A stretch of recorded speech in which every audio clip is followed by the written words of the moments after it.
Jail से एक खत। अस्सलामुअलैकुम वरहमतुल्लाहि वबरकात। तुम मेरे ख़त पर जेल का पता पढ़कर हैरान ही नहीं बल्कि परेशान भी होगे।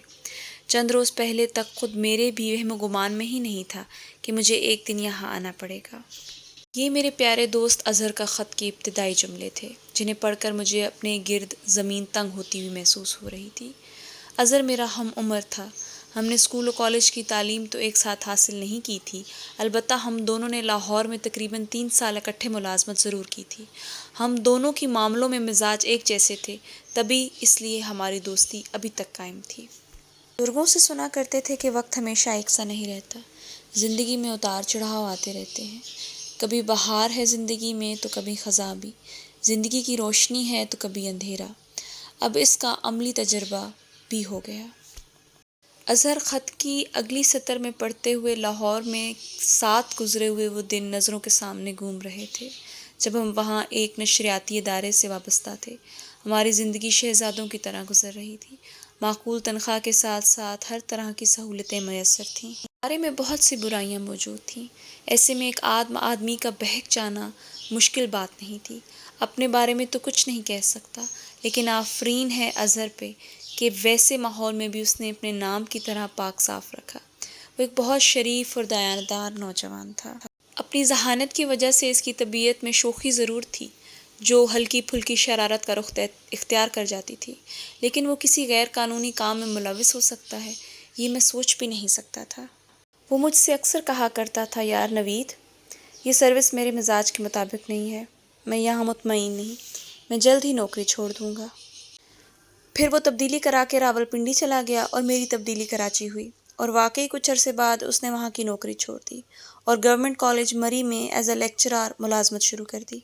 अब ये 27-28 साल पुरानी बात है। इन दोनों मोबाइल की सहूलत शुरू ही नहीं हुई थी, इसलिए हमारा राब्ता अमूमन ख़त के ज़रिए होता था।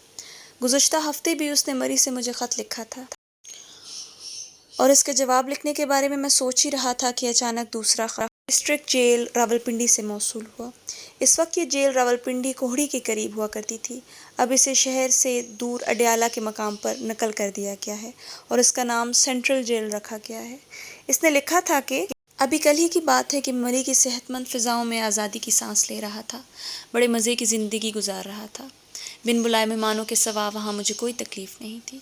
सोचा भी नहीं था कि जल्द मुझे खुद ऐसी जगह का मेहमान बनना पड़ेगा जिसकी मेज़बानी की मेहमान नवाजी का तसव्वुर करके ही लोगों की टांगें कांप उठती हैं। मैं यहाँ कैसे पहुँचा? मैं यहाँ अचानक कैसे पहुँचा? सब कुछ अचानक कैसे हो गया? तुम यकीनन यही सोच रहे होगे। मैं तुम्हें ज़्यादा देर इंतज़ार में नहीं रखना चाहता और अपने हालात बयान करता हूँ कि मैं गुनहगार ज़रूर हूँ, अलबत्ता इस मामले में बिल्कुल बेकसूर हूँ और मेरा दामन बिल्कुल साफ़ है। तुम मेरे दोस्त ही नहीं बल्कि भाइयों की तरह हो, इसलिए तुमसे कोई बात भी छुपी हुई नहीं है। तुमसे सच बोलूँगा और तुम्हें ये पढ़कर इत्मीनान ज़रूर होगा कि अल्लाह ताला ने इस मामले में मुझे बहुत सुकून अता किया है।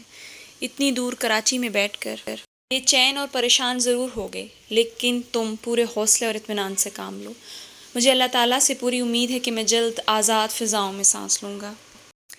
इस सफ़े तक पहुँचकर मेरी परेशानी कदरे कम हो गई और मेरे होशो हवास बहाल होने लगे, लेकिन आँखों में नमी बदस्तूर मौजूद थी। वक्त बड़े सुकून से गुजर रहा था। मैं अपने फ़राइज़ बड़ी मेहनत और ईमानदारी से अदा कर रहा था। हमारा कॉलेज के करीब घोड़ा टिली के मकामी एक अकामत कॉलेज है। इसमें ज़्यादातर आला अफसरान के बेटे तालीम हासिल करते हैं। इंटरमीडिएट क्लास का एक तालिब इल्म अचानक से गायब हो गया। वो 2 दिन से क्लास से भी गैर हाजिर था। हॉस्टल में भी मौजूद नहीं था। कॉलेज इंतज़ामिया ने इसके घर राब्ता किया तो वहाँ भी नहीं था। तीसरे दिन करीबी जंगल से इसकी लाश बरामद हुई। मेरी आंखों की नमी में कमी वाक़या हो चुकी थी, लेकिन यहाँ पहुँचकर मेरी आंखों में फिर से आंसू झलकने लगे। पहले ये सोच रहा था कि अज़हर शायद किसी छोटे मोटे जुर्म में जेल गया है, लेकिन अब मुझे अंदाज़ा हो रहा था कि वो कत्ल केस में है। मेरी परेशानी कम होने के बजाय बढ़ गई। अगरचे इस दौर में बेगुनाह लोग कम ही नाकर्दा गुनाहों की सज़ा उठाते रहते हैं।